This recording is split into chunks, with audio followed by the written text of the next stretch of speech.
We have for you the legendary, the one and only, Fast Freddie Spencer, ladies and gentlemen. Put your hands together for Freddie. Thank you, thank you. Take this. Yeah. Freddie, you've gone down in history for many things, but the most notable thing, of course, is you are the only man, you will ever, for all time, be the only man to win the 250cc and the 500cc World Championship in the same season. What an achievement. Well, thank you. Yeah, it took obviously a lot of support. It was something that basically the idea came about. The rider before me that had tried it was a guy named Kenny Roberts, and I battled with him for my first World Championship in 1983 when I was 21. And so then after we struggled in 1984 with the new Honda V4, the first of the Honda RC four-cylinder two-strokes, I came up with the idea. I said, well, it looks like we're probably going to lose the championship this year, which we did, and let's try it for two the next year. And like I said, Kenny had tried it in 1978, his first year in the World Championship, and it was very difficult. For everybody here that is not familiar with the 500 and 250, it would be like winning in the modern time now the Moto2 and the MotoGP championship on the same day and in the same year. And would that be possible? Well, it'd be possible. Marquez thought about it at the end of 2014, and they actually do have a rule that says you can only race in one World Championship in one season, or if you qualify in one day, you can't win. But they would have made what they call a dispensation, like they did for him in 2013, when he was basically, they allowed him to go directly to the HRC team as a rookie MotoGP rider, and that's how he was able to win the World Championship in 13. But that's what it would be like, and it was very tough. It was difficult, like you can imagine, competing at the top level with the top guys. They're specialists at what they do on the 250cc bike at the time, and then on the 500, you had obviously great champions. And so it was, like I said, something that was a big challenge. The other thing that made it so difficult was the fact that we really didn't have a 500 and a 250 ready for the 85 season.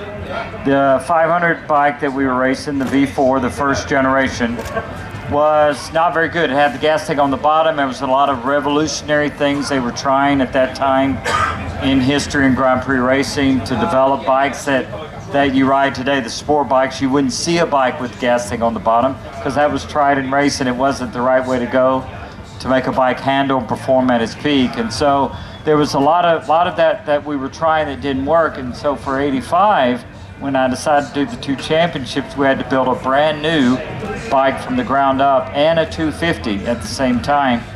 So there was a lot of, as I talk about in my book about it, there was a lot of things that were difficult in the off season that we had to work through to be able to accomplish it during the season. I always say that, it's the work and preparation that happens before that is what allows you to win the World Championship. Freddie, you came from a generation, you were early in the generation of American superstars, and you and Eddie, and later came Wayne and Kevin, and all those guys. How do you explain the lack of American talent in world motorcycle racing today? Well, it kind of goes in cycles. If you look at in the late 70s, early 80s, which was that transition into the modern Grand Prix racing that we're in today, the bike technology, the two-stroke engines we run, like we were starting over in the garage. If you like here, one of the older Grand Prix bikes, 500 Grand Prix bikes, we're starting them over there 3 times today. But it's a different sound than most of the bikes that you hear today, obviously the 4-stroke engines. And that technology fit very well with the Americans and where we came from, dirt tracking, which you'll see today on the Speedway track, some demonstrations with some dirt track bikes, the sliding the bikes around. That is an American-bred sport, not Speedway, but the bigger flat track. Long track. The long track, yeah. And so that discipline really inspired and gave Americans an advantage in how the bike moves around. And we took advantage of that. We came along at a certain time. After us, there were the Australians with Wayne Gardner and Mick Doohan, obviously, which led to Casey Stoner. And of course, now you have the Spanish riders, that the grassroots aspect of it, starting so young. You know, in Grand Prix racing, riding a motorcycle, the younger you can start, the better. If you want to maybe achieve, you don't have to. There's many examples of riders like a Mick Doohan who never even raced a bike till he was 18 years old, who went on to win 5 world titles. So there is exceptions to the rule, but it certainly, starting younger gives an advantage. We talked over there about technology transfer and the way the manufacturers go racing to bring that product to the marketplace. That is definitely true in World Superbike, where you're now heavily involved. It is less true, is it not, in Grand Prix sort of prototypes, which we have? Well, it's timing. It is actually still very much involved in the prototypes. Maybe not so much with the engine configuration, but certainly with the electronics and with the materials that are used, the ability to make engines more efficient, to run on less fuel, better gas mileage, less emissions. So there's a lot of the behind the scenes development that happens. Give you a perfect example, and some of you may be familiar with this. If you come over and look at my Grand Prix bike, the Rothmans Honda, the 3-cylinder that we have over that will be starting, that bike is the genesis for the actual production street bikes that came after in the Honda, the RC30, the RC45, the Interceptor, the CBR 600. Some bikes that you'd see here today. Those bikes all came from the HRC racing department. The technology and the chassis development and the aluminum box frame, certainly the suspension, unit ProLink, the single shock that you have on the back of every Honda street bike today came from the development that you would see right over there. And that is what racing is at its best, is the development to make better bikes for you to be able to ride, not so much just about speed, but a better relationship with, more comfortable and more forgiving. People assume, and you can imagine, especially me coming from the United States, when I was a kid, I got asked 2 questions. One was, were you crazy to do what you do? The second was, did you want to be Evel Knievel? And actually a third, did you maybe want to be a Hell's Angel, you know? And that was basically when I was a kid in the United States. Those were all the questions I would get asked. Motorcycling for me was much more than that.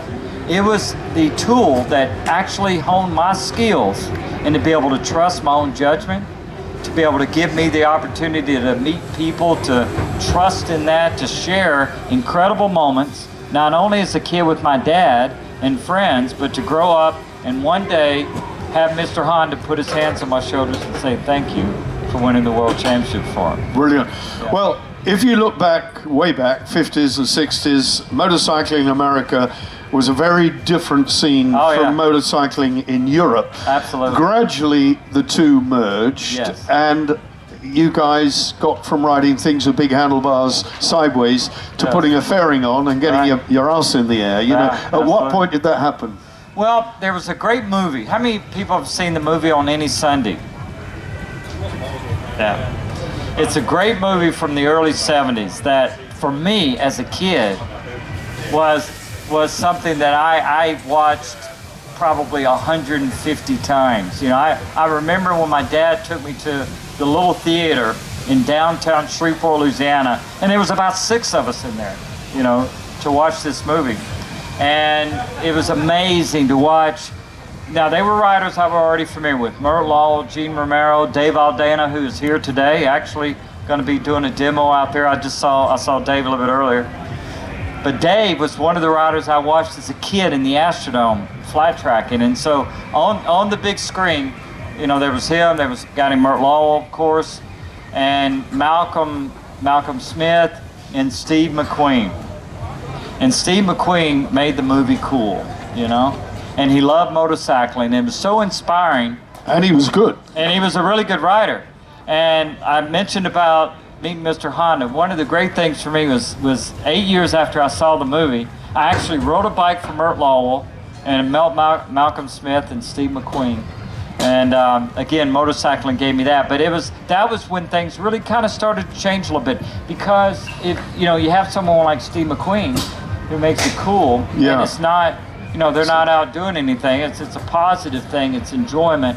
And and Honda had their commercial at the time. How many? I don't know about over here, but in the United States, where it was you meet the nicest people on a Honda. You ever remember that commercial? I do. And, I do. Yeah. John Travolta actually. I didn't know this. I saw it at the Honda dealer convention about 10 years ago. They brought out that old commercial. It was John Travolta was in that commercial before he was made famous. Incredible, fantastic story. Yeah, that's like I said, that's when it started to change a little bit. And I have to say, that one of the things that I'm very proud of is, and very happy about, and so appreciative, it's more humbled by it than proud actually, is my hometown of Shreveport, who is very conservative in the southern part of the United States. And once I started having success in the late 70s, early 80s, I won my world championship. They embraced that. And I'm the only person in the Louisiana State Sports Hall of Fame from motorsports. Wonderful. Yeah, it's not. But it's motorcycling, and I would read magazines, and that's what I always tell kids. But you're not just a small town hero. I mean, we walked across there, and people were saying, stopping Freddie, shaking his hand. You are my all-time hero.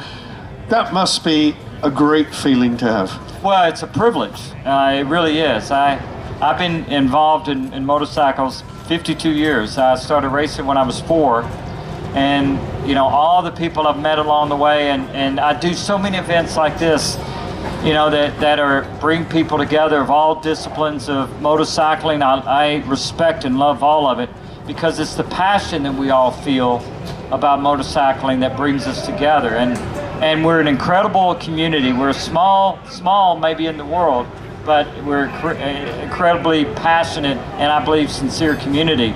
And it is because of that, like I said, I've got to do so much, and so it's a privilege to get through this, and it's a privilege that people, it's a small little story. A few events ago, I was in France, and there was a young man. He came up, and he had this little onesie for this little boy, and it was a replica of my leathers from 1983. And I was thinking, I haven't seen one of those in years. I didn't even know that Dainese still were making that. Well, they weren't. It was his, and he had a picture of his dad and him in that suit, and he had tears in his eyes when he said, "Freddie, I want to put my son in it. Would you take a picture with me like you did with my dad?"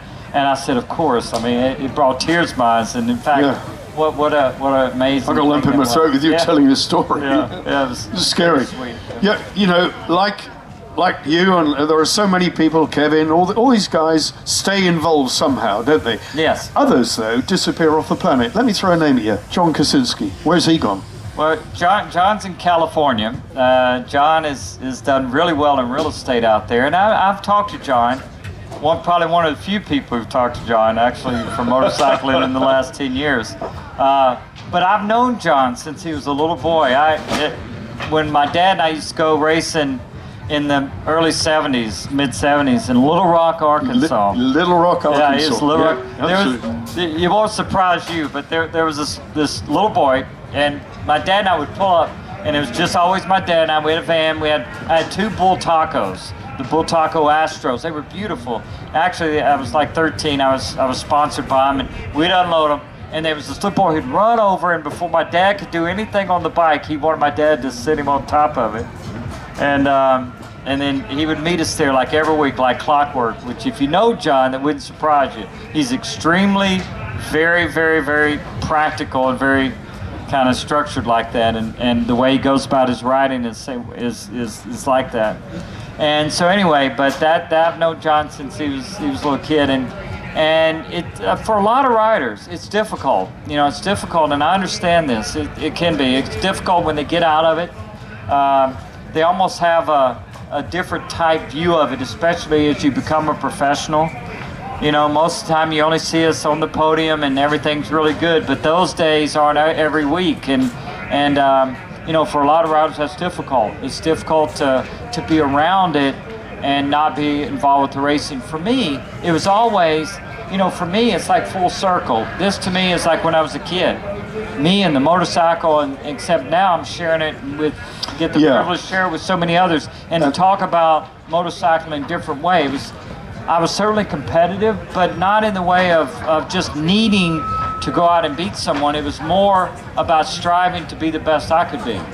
And now, of course, with the greatest respect, going on a bit, we're all a little bit older. The reality that you can't win anymore is fine. Of course not. You're cool with that? Yeah, absolutely. Yeah, I have no problem. I'm 56, and it's because of motorcycling I get to do so much. And as many times as I've hit the ground, I'm very happy to be standing up on the stage, and I can still ride and do a lot of things.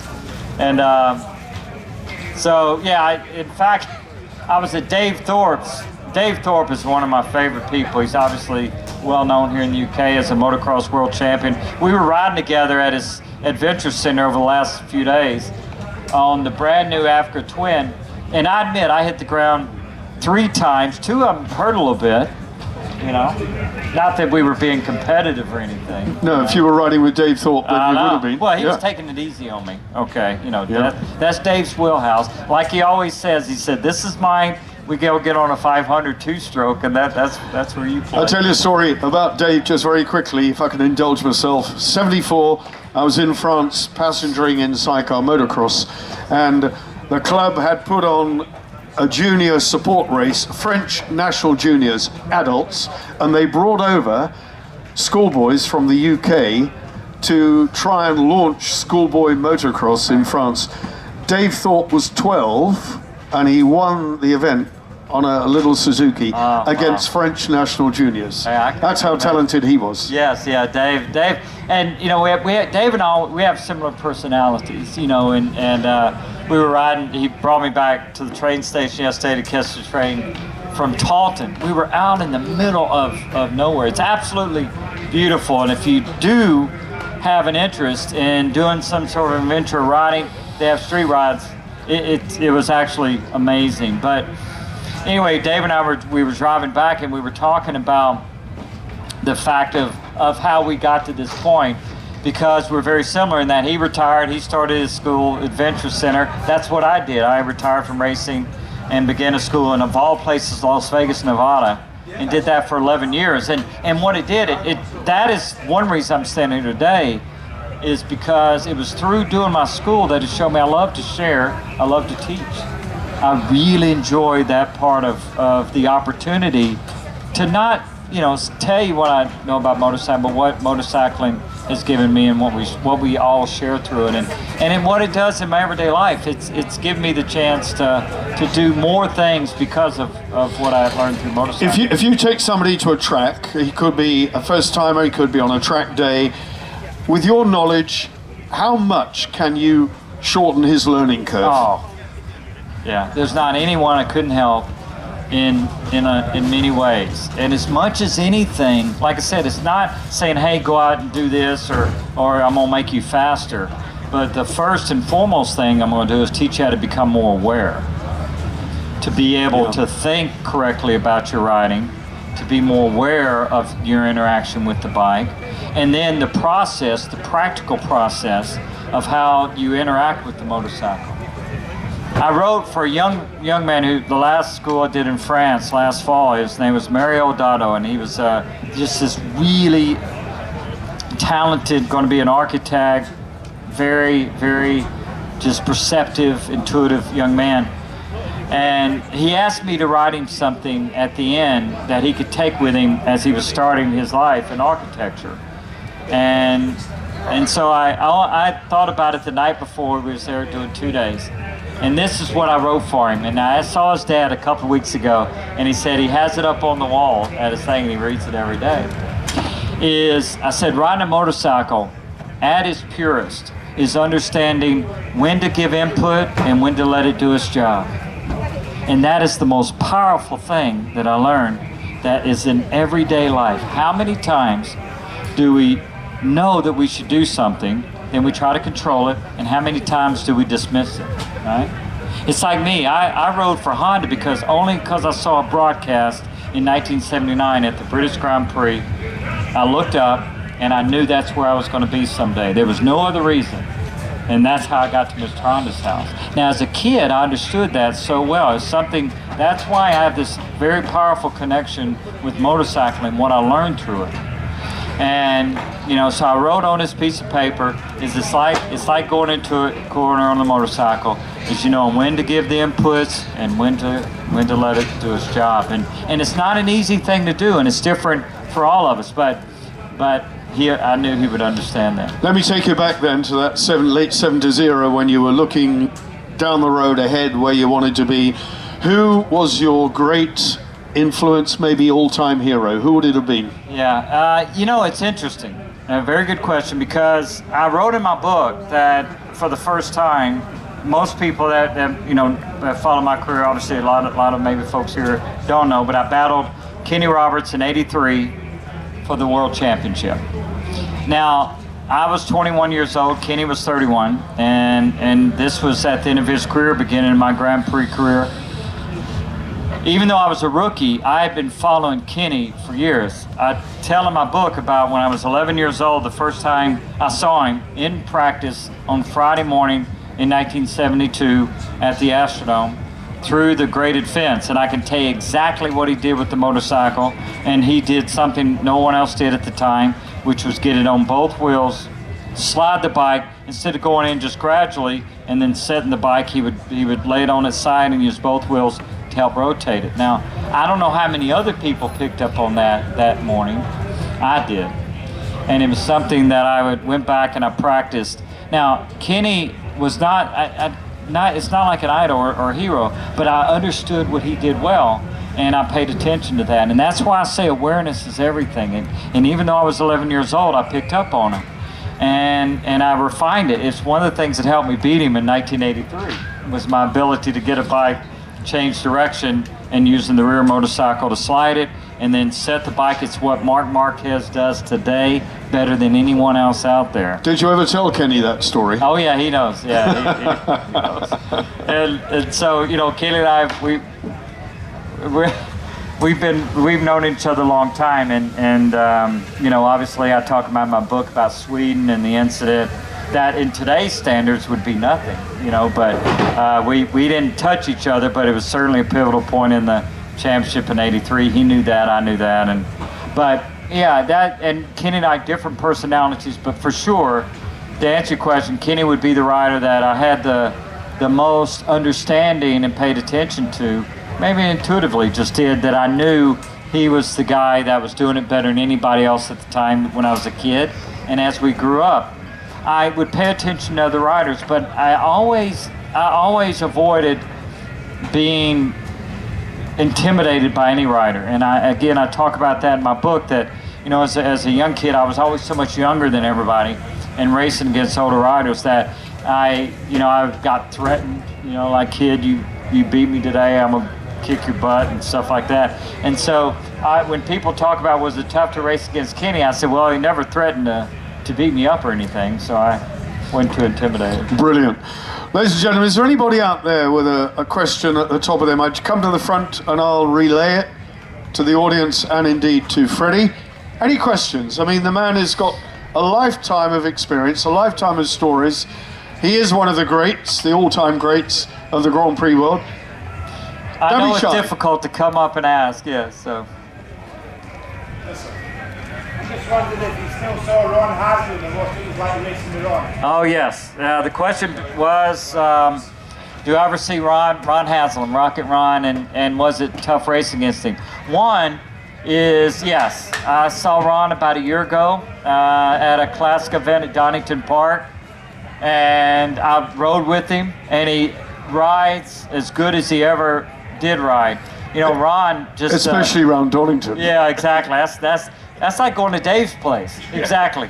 Yeah, I told Ron, I said, take it easy on me, slow down. He goes, well, this is my house. I said, okay. But no, I just think the world of Ron. And, you know, they called him Rocket Ron for a reason. He was great. His starts in Grand Prix racing. If you got off the line back in those days, before 1987, we used to push start the bikes, and he was certainly amazing with that. He's one of the few riders like myself that rode the NR 500, the oval piston bike. And he's also a rider that could ride any type bike, Formula One bike, super bike, Grand Prix bike, small displacement, motor displacement, and obviously a long career. And I've always respected Ron and Ann. That's his companion, his wife, and I watch Leon, and you know, also the fact that he has taken what he understands, and his school is doing a great job in sharing that with people, with all, you know, riders of all ability levels, and gives them the chance to enjoy the sport too. So Ron is one of my favorite people and a good friend. I think the answer is a yes. Come on, round of applause for that. Any more questions, ladies and gentlemen? Just come to the front, like this gentleman did, no problem. One coming over here.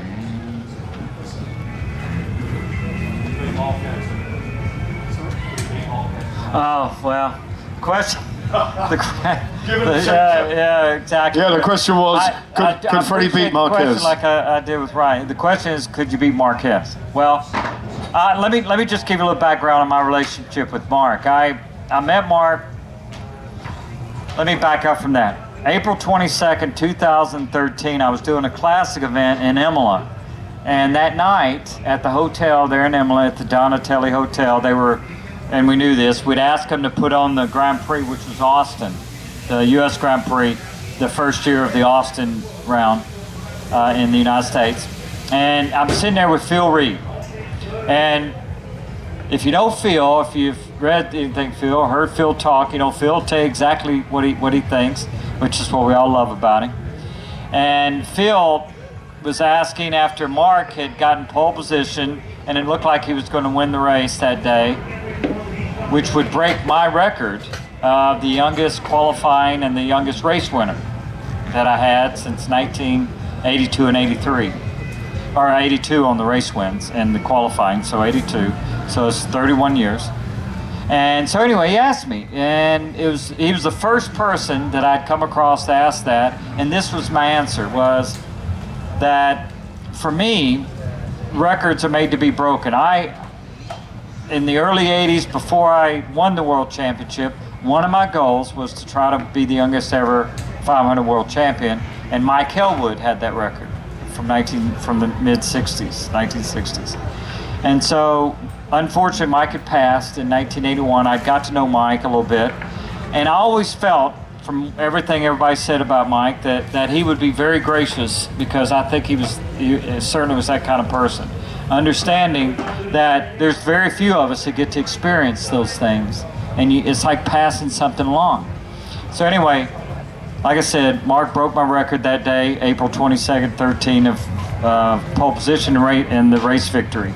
And I told Phil that, and Phil accepted that. You know, he understood. So about 2 months later, I got a chance to meet Mark, and he was on the way to winning the World Championship that year. It was in Bordeaux. I was doing a event at a Honda dealership. He was at an event with Alpine Stars across the way, and so we're brought together, and we sit down and talk. And right away, I understood Mark, you know, because I'm one of the few people who know and understand what it's like to go through that at such an early age, and the difficulty. And at his age, he's doing it on pure ability and learning, you know. So I got a chance to talk to him about the way he approaches racing a bike and what he does. And this is, again, one of the things that I love about what we do with motorcycling. It's the most practical, analytical, technical thing that you can do.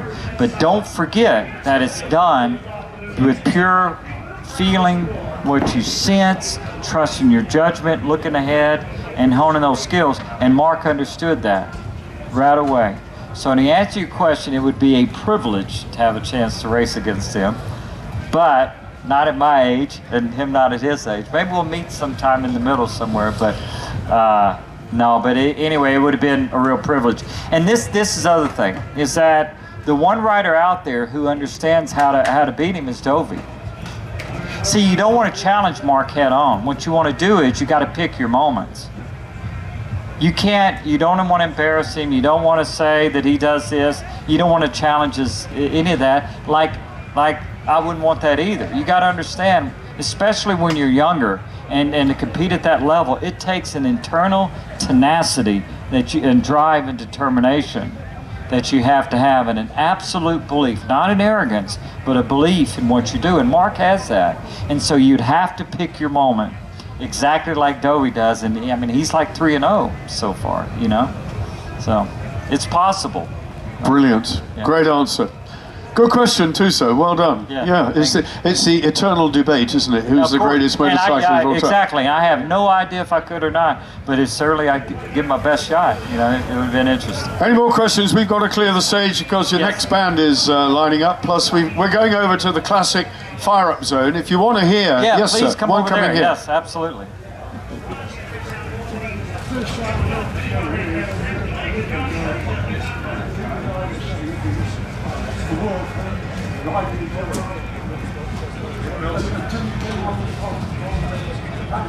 Yes, in the match race. Yeah, Irv. Was it Melton? Yeah, the match races. Yes, exactly. The question is about the match race. The first time I came to Europe. Yes, exactly. That's where it all started. The question or the wondering about is, I was 18 at the time in 1980. You had to be 18 years old to race anywhere in the world or to race international races. And so I had done pretty well at Daytona, my very first international race, first time to compete against Kenny. I almost won the Daytona 200 in March. So I got invited as a fill-in for the British American Transatlantic Match Race Series, which doesn't run today, but it was 12 Americans against 12 British riders, UK riders, and then we would race at Brands Hatch, Mallory, and Oldham over Easter weekend. And it was basically motorcycles' version of the Ryder Cup, like in golf. Team sport, and what was so cool about it was we got to wear all the same jackets. I remember, granted I was 18. Team uniform. Yeah. Well, this jacket I put on was like, of course now I look at it, when I've looked at it and think, I can't imagine I wore that outside because it just lights up. It was like the biggest American flag you could ever imagine. It was like bright red and blue and stuff. I put that on the first day I got it, Thursday when we got here, and I thought this was most amazing. I finally had made it, I had arrived, right?